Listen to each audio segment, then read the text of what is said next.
শৈশব মানে মুক্ত মনে ইচ্ছের ডানা মেলে দেওয়ার সময়।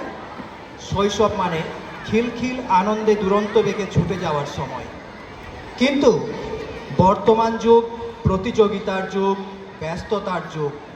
শিশুর নিজের লক্ষ্যে পৌঁছানোর জন্য সিদ্ধান্ত নেওয়ার আগেই এখন বড়রা সিদ্ধান্ত নিয়ে জানিয়ে দেন ছোটদের কি করতে হবে, কি হতে হবে। এর ফলে শৈশব নিজের ইচ্ছায় নয়, পরের ইচ্ছায় চালিত হয়। এর ফলে শিশুর জীবন কি ভয়ানকভাবে সমস্যায় পড়ছে তা সহজেই বোঝা যায়। এই ভাবনা নিয়েই নীরেন্দ্রনাথ চক্রবর্তীর কবিতা খোকার ইচ্ছে আবৃত্তি করে শোনাচ্ছি। পরিবেশনায় আমি অজয় ঘোষ। খোকার ইচ্ছে, নীরেন্দ্রনাথ চক্রবর্তী।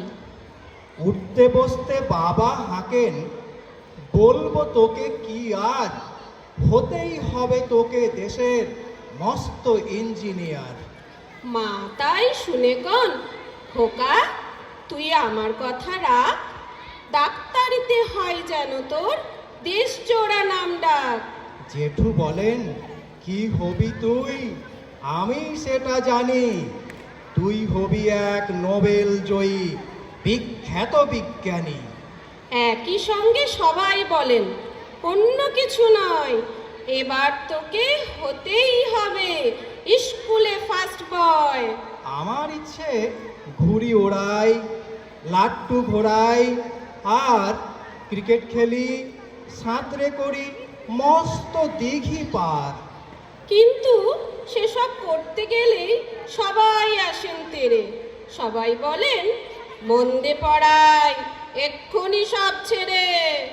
কি আর বলবো, এখন আমার অবস্থাটা এই, লেখাপড়ায় দিন কেটে যায়, কিচ্ছু খেলা নেই।